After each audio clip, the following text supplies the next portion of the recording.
Hello everyone, मैं हूं सुकेश भटनागर। चलिए दोस्तों, मैं आज आपके लिए बहुत इंपॉर्टेंट चीज़ लेके आया हूं। जैसे कि अभी आपने देखा है, सितंबर मंथ कंप्लीट हो चुका है और आज मैं आपके कंप्लीट सितंबर की जो बैंकिंग, फाइनेंशियल, इकोनॉमिकल न्यूज़ेस हैं उनको मैं आपके साथ कवर करने जा रहा हूं। और याद रखिए, ये आपके आने वाले अपकमिंग मेंस एग्जामिनेशन के लिए बहुत ज़्यादा इंपॉर्टेंट होने वाला है ना दोस्तों। चलिए, तो सबसे पहले आप एक काम करिए, वीडियो को लाइक कर दो, चैनल को सब्सक्राइब कर दो और अगर अपने दोस्तों को अभी तक शेयर नहीं करा तो शेयर कर दीजिए। दोस्तों, एक बात और बताता हूँ मैं, यहाँ पे हम जो कंप्लीट सितंबर को कवर करेंगे बैंकिंग, फाइनेंशियल, इकोनॉमिक अवेयरनेस, वो 2 पार्ट्स में कवर करेंगे। वैसे मैंने 2 पार्ट्स में सोचा है, मे बी ज़्यादा भी हो सकते हैं, वैसे कोशिश मैं करूँगा 2 पार्ट पे। आज मैं आपके सामने फर्स्ट पार्ट लाया हूँ, ठीक है। चलिए स्टार्ट करते हैं, लेट नहीं करते, देखते हैं फिर आज की क्या क्या इंपॉर्टेंट न्यूज़ेस हैं, क्या क्या हमें दोस्ती करनी है। ध्यान समझना, बहुत टेक्निकल होंगी और अच्छे समझने वाली और इंपॉर्टेंट है, एग्जाम ओरिएंटेड सारी की सारी। लीजिए दोस्तों, तो सबसे पहली न्यूज़ आपके सामने आ चुकी है भाई। अभी हाल ही में रिजर्व बैंक ऑफ इंडिया ने भाई न्यू अम्ब्रेला एंटिटीज़ जो होती हैं उसको बनाने के लिए एक पैनल बनाया है। और ये जो पैनल है दोस्तों, it is a 5 member panel और इसको जो हेड कर रहे हैं पी वासुदेवन जी कर रहे हैं, जो कि चीफ जनरल मैनेजर हैं आरबीआई के। तो ये आपको पता होना जरूरी। सीधा सीधा क्वेश्चन पूछेगा, अभी बताइए कितने मेंबर का पैनल बनाया? 5 मेंबर है पैनल। और chief general manager of RBI जो जिनका नाम है पी वासुदेवन साहब, इसको आपका क्या कर रहे हैं, हेड कर रहे हैं। और ये क्या करेगा, जो हमारे न्यू अम्ब्रेला एंटिटीज़ के लाइसेंस के जो एग्जाम में जो एप्लीकेशंस हैं उनको एग्जामाइन करेगा, चेक करेगा कि ये एलिजिबल हैं या नहीं है, इस तरीके से। अगर दोस्तों न्यू अम्ब्रेला एंटिटीज़ को लेकर बातचीत करता हूँ, तो ये जो हमारी एन यू ई, जिनको हम शॉर्ट में बोलते हैं, ये नॉन प्रॉफिट एंटिटीज़ होंगी और इनका जो ये एज ए हमारा एन पी सी आई जैसे होता है ना, उसके तरीके से हमारा काम करेंगे। जैसे हमारा एन पी सी आई होते हैं जो हमारे पेमेंट सिस्टम को सेटलमेंट करता है, उसको लेकर ये काम करेंगी जैसे कि।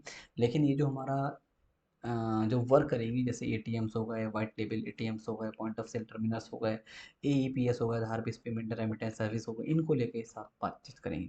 दोस्तों याद रखिएगा अभी एक इंपॉर्टेंट चीज़, यहाँ पे अभी 6 कंसोर्टियम है लगभग, जिन्होंने जो है अभी अप्लाई कर रखा है एन यूज़ के लिए। जैसे कौन कौन है? Amazon, Google, Facebook and Tata group, इनके द्वारा जो हमारे लीड किया जा रहा है, इन्होंने अभी अप्लाई कर रखा है एनयू लाइसेंस के लिए।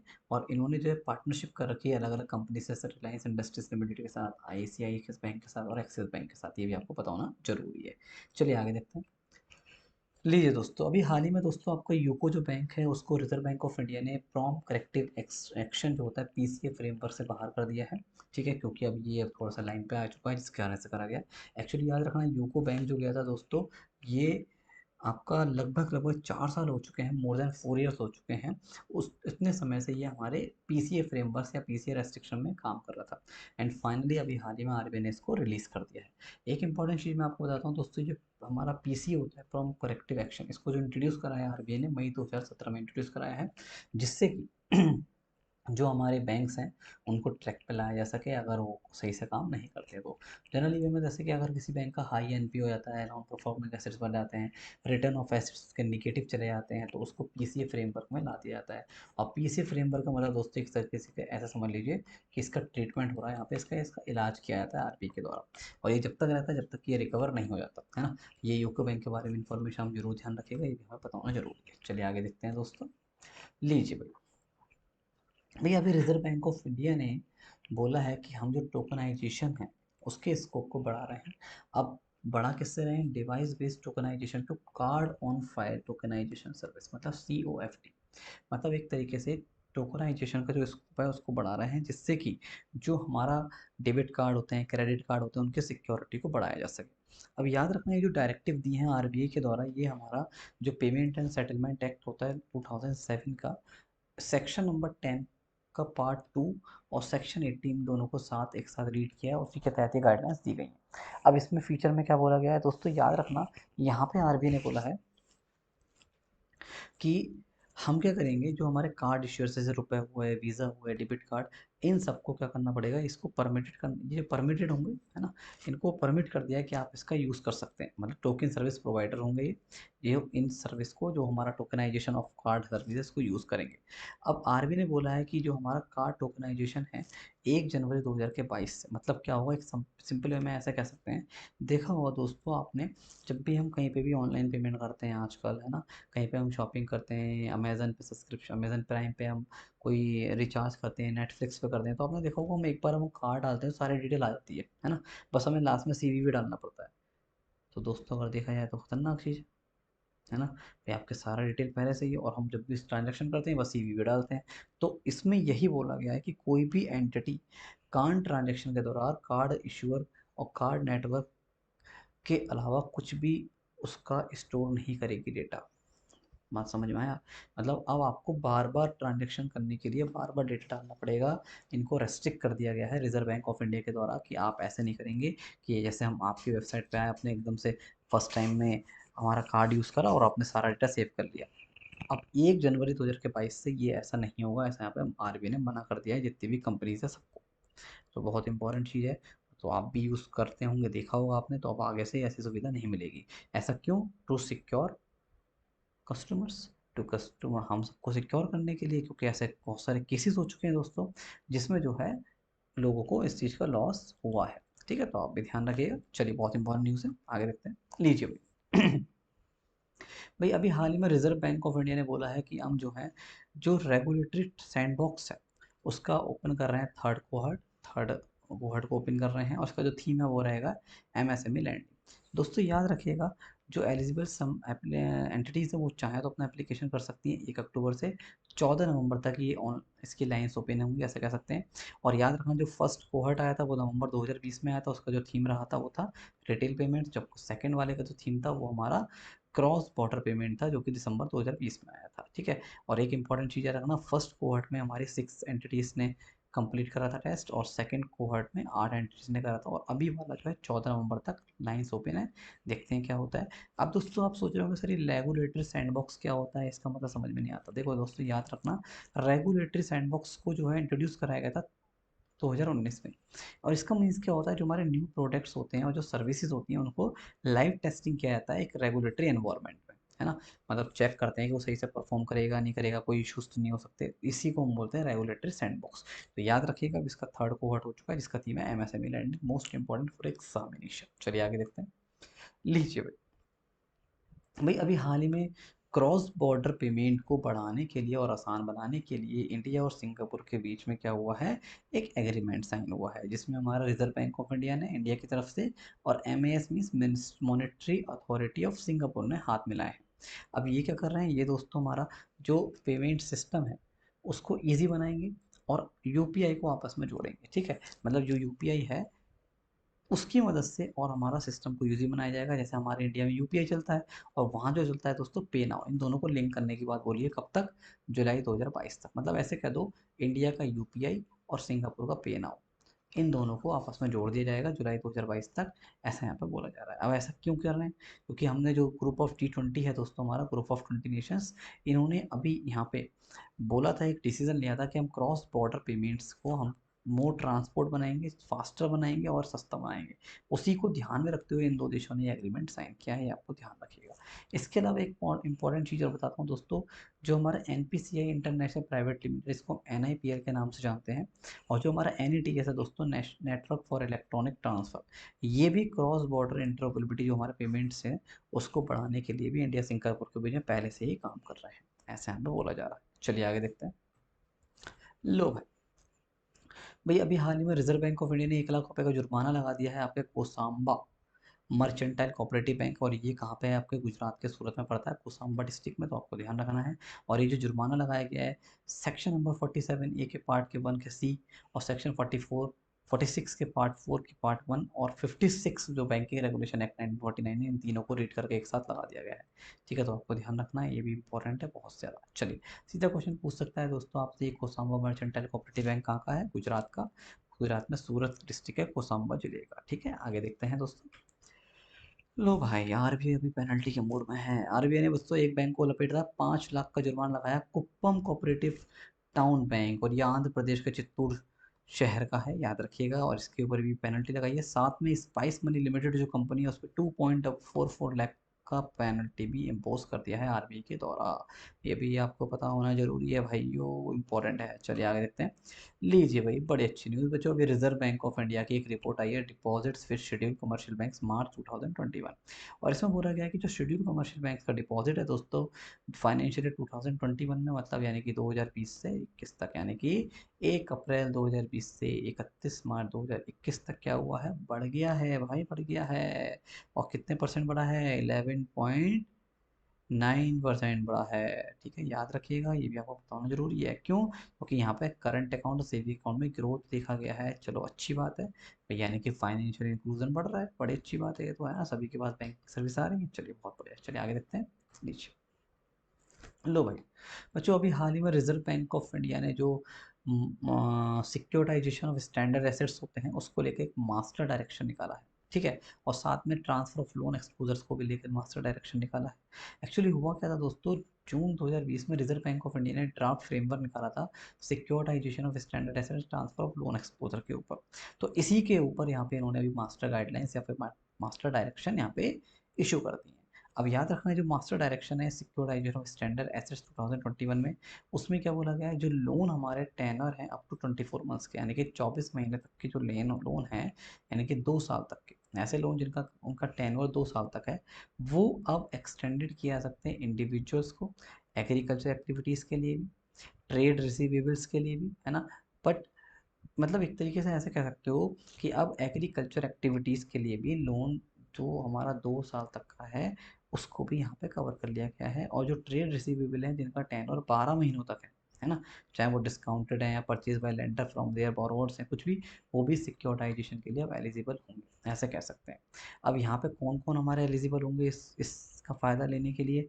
सारे schedule commercial banks, all India term financial institution यानी कि NHB, ये सब लोग, नाबार्ड वाबार्ड सब, small finance bank, NBFCs, housing finance company, सब इसमें एलिजिबल होंगे, याद रखिएगा। ठीक है, ये देखते हैं।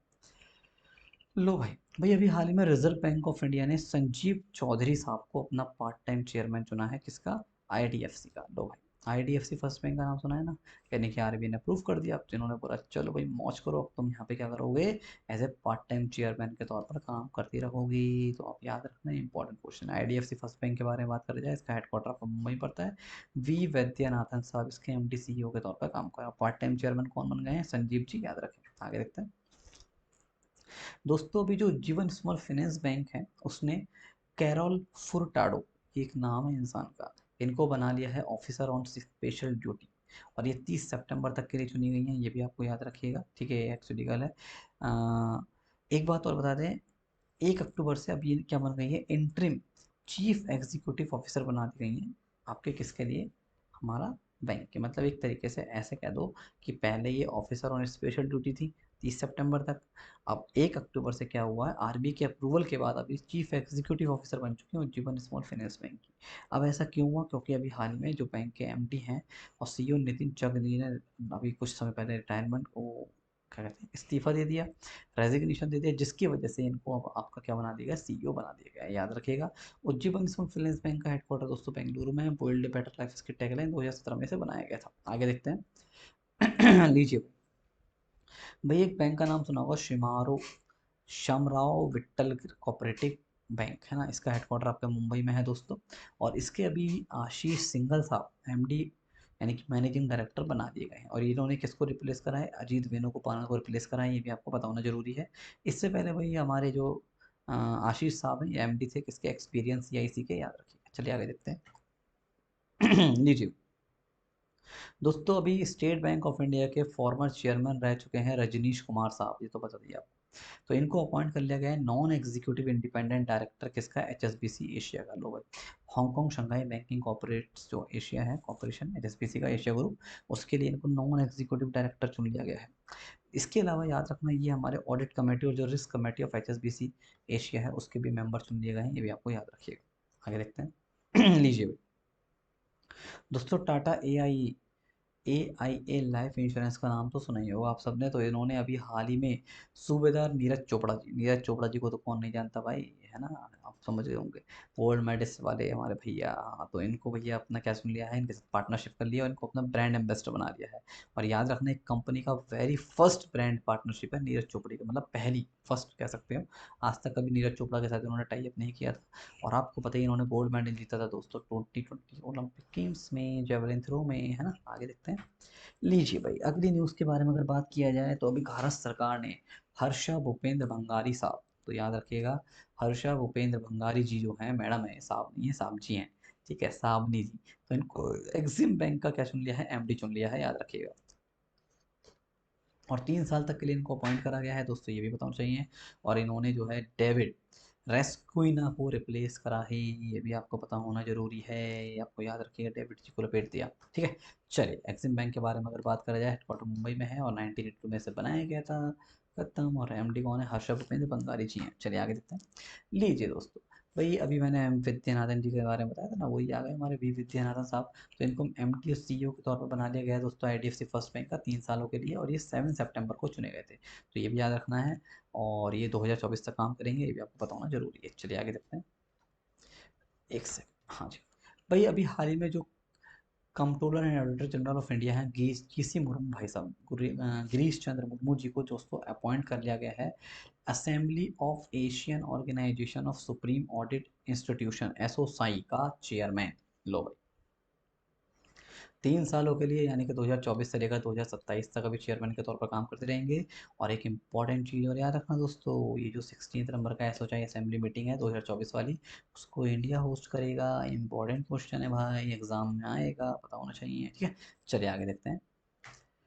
लीजिए भाई, अभी हाल ही में सत्यजीत त्रिपाठी जी को, पांडे जी के दोस्त हैं त्रिपाठी जी, तो याद रखिए अभी हाल ही में चेयरमैन एंड मैनेजिंग डायरेक्टर हैं, सीएमडी चुन लिए गए हैं दोस्तों, किसके?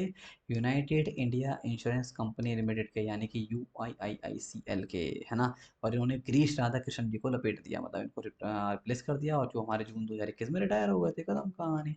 ठीक, तो एक सिंपल में पूछेगा UIICL के अभी हाल ही में कौन बने हैं चेयरमैन एंड मैनेजिंग डायरेक्टर, तो आपका जल्दी से बताओ आंसर क्या होगा दोस्तों, याद आना सत्यजीत जी। ठीक है, आगे देखते हैं। चलिए अगली न्यूज़ फटाफट देखते हैं। लो भाई, फिनो पेमेंट्स बैंक आ गया है आपका, इसने अभी पंकज त्रिपाठी को अपना पहली बार ब्रांड एम्बेसडर बनाया है दोस्तों। और याद रखिएगा, ये 2 साल के लिए बनाए गए हैं, 1 सितंबर वाले दिन ही बनाए गए हैं। और ये एक कैंपेन को प्रमोट करेंगे, फिकर नॉट कैंपेन, उसको उसको प्रमोट करेंगे, फिनो पेमेंट्स बैंक को आगे बढ़ाएंगे, है ना दोस्तों। और इसके बारे में याद रखना, इसका जो हेडक्वार्टर नवी मुंबई में है। कदर आपकी मेहनत किसकी, कितनी अच्छी टैगलाइन, और ऋषि गुप्ता इसके एमडी सीईओ के तौर पर काम कर रहे हैं। लीजिए दोस्तों, भाई अभी हाल ही में रिजर्व बैंक ऑफ इंडिया ने, जैसे कि आपने बताया, इनोवेशन हब बनाया है, आरबीआई इनोवेशन हब, है ना, रिजर्व बैंक इनोवेशन हब। इसके अभी न्यू चीफ टेक्नोलॉजी ऑफिसर बना दिए गए हैं, कौन? मिस्टर सक्सेना जी, अमित सक्सेना साहब, जो कि हमारे डेप्टी सीटीओ के तौर पे काम कर रहे थे स्टेट बैंक ऑफ इंडिया के। और याद रखना, ये आरबीआईएच कहाँ पे बेस्ड है? हमारा बेंगलुरु में है। ठीक है, तो ये भी आपको पता होना जरूरी है। और एक important cheese, reserve Bank of India ने जो आरबीआईएच बनाया है दोस्तों, रिजर्व बैंक इनोवेशन 2020 में बनाया था, जिससे कि हमारे फाइनेंशियल सेक्टर को और ज़्यादा मजबूत बनाया जा सके। और एक इंपॉर्टेंट चीज़ की जो चीफ एग्जीक्यूटिव ऑफिसर है वो राजेश बंसल साहब है, ये भी रटा होना जरूरी है। आगे देखते हैं।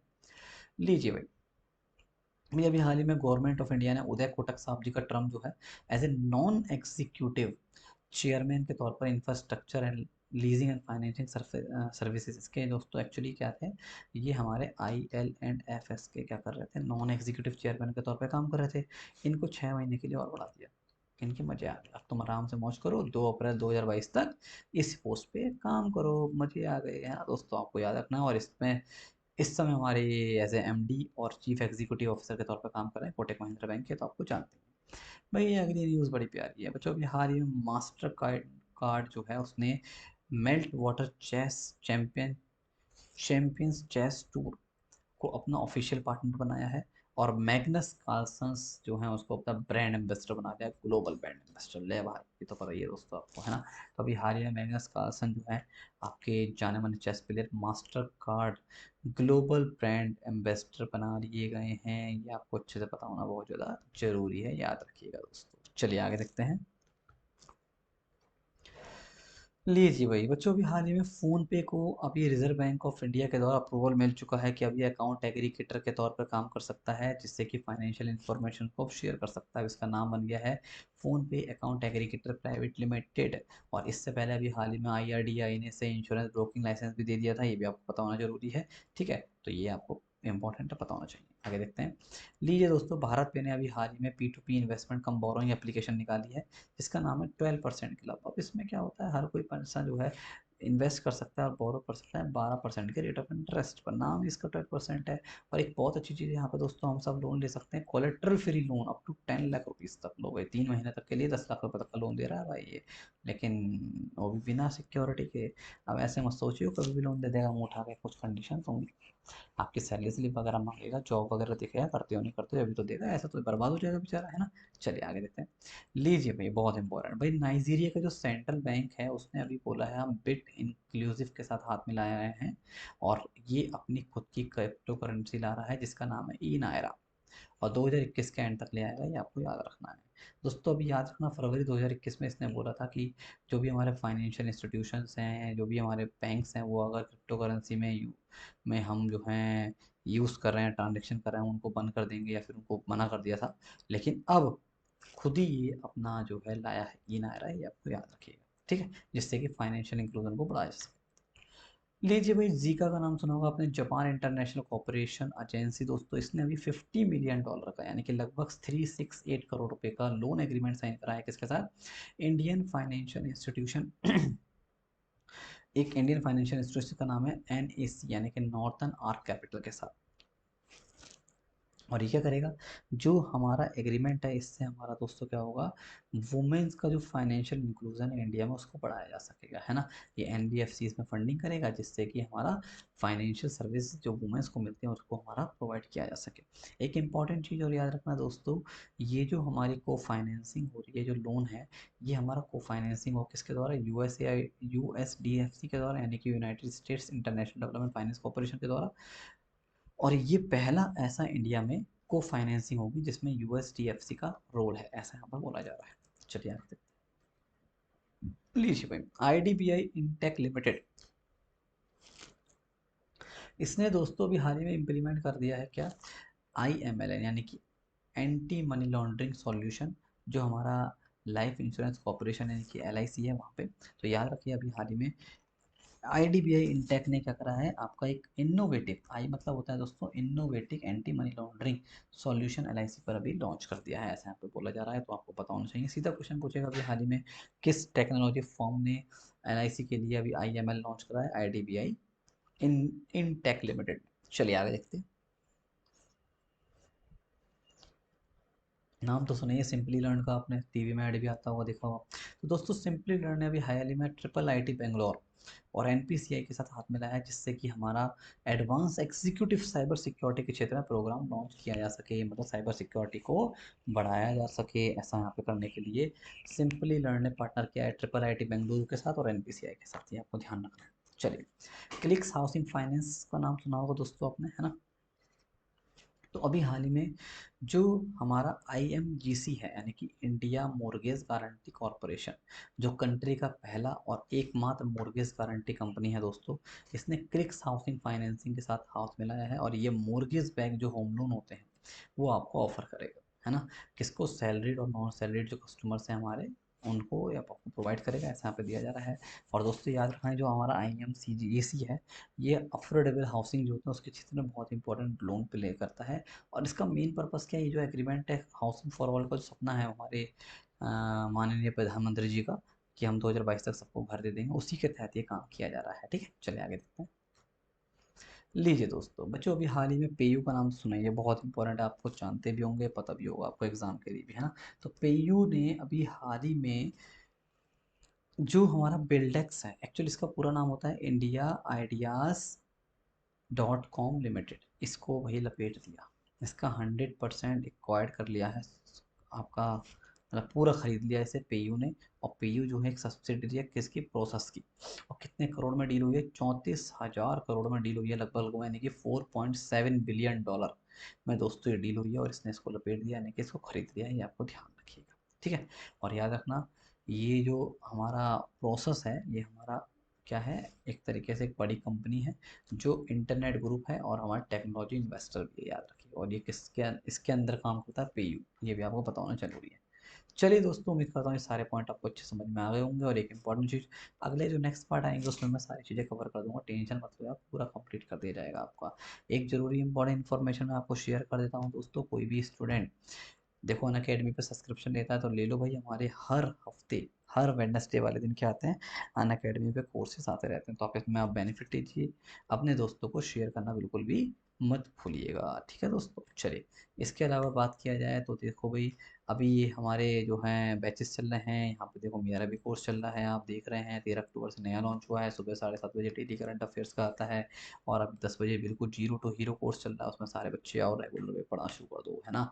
और कोई भी स्टूडेंट भाई आस्क डाउट फीचर का यूज़ करिए, बहुत अच्छी चीज़ है, आप तुरंत इंस्टेंट अपना डाउट क्लैरिफाई कर सकते हैं, है ना। और अक्टूबर के दमदार ऑफरों में आप देखो कितने मस्त ऑफर चल रहे हैं। बैंक के 1 साल पे 4 महीने का फ्री, 2 साल पे 8 महीने का फ्री, गजब हो गया भाई। 1 साल पे सीईटी का 6 महीने का, 2 साल पे 12 महीने का। Bank plus RBI combo offer ले लो, सबसे बढ़िया, 6 महीने पे भी 1 महीने का फ्री मिल रहा है, 1 साल पे 3 महीने का, 2 साल पे 6 महीने का। इससे सस्ता कहीं ना मिलने वाला भाई। और तो और 10% का डिस्काउंट और मिल जाएगा, ऑफर जल्दी करो भैया, ये अभी सुनहरा मौका है, लपेट दो इसे, जल्दी जल्दी कर लो दोस्तों, है ना। हाँ, मौके पे चौका मारो। और अन अकेडमी कॉम्बैट में ज़रूर हिस्सा ले लिया करो, सुबह 10 बजे होता है डेली, एवरी संडे, हर संडे सुबह 10 बजे, हिंदी और इंग्लिश दोनों में क्वेश्चन आते हैं आजकल। और एक इम्पॉर्टेंट चीज़, कोई भी स्टूडेंट अगर सब्सक्रिप्शन लेता है तो ये मेरा रेफरल कोड है दोस्तों, गेट लाइव, इसको लगाना मत भूल जाना, है ना। इसको लगा डाला तो लाइव झींगा डाला। हाँ, 10% का इंस्टेंट आपको डिस्काउंट मिल जाएगा। और वीडियो अच्छी लगे तो लाइक करो, दोस्तों को शेयर करो, अगर आपने अभी तक चैनल सब्सक्राइब नहीं करा तो चैनल को सब्सक्राइब जरूर कर लो भाई, है ना। उम्मीद है आपको सारी चीज़ें क्लियर हो गई होंगी, जल्दी मिलेंगे आपके साथ पार्ट 2 में, ठीक है। चलिए, okay, bye bye, take care, जय हिंद, जय भारत।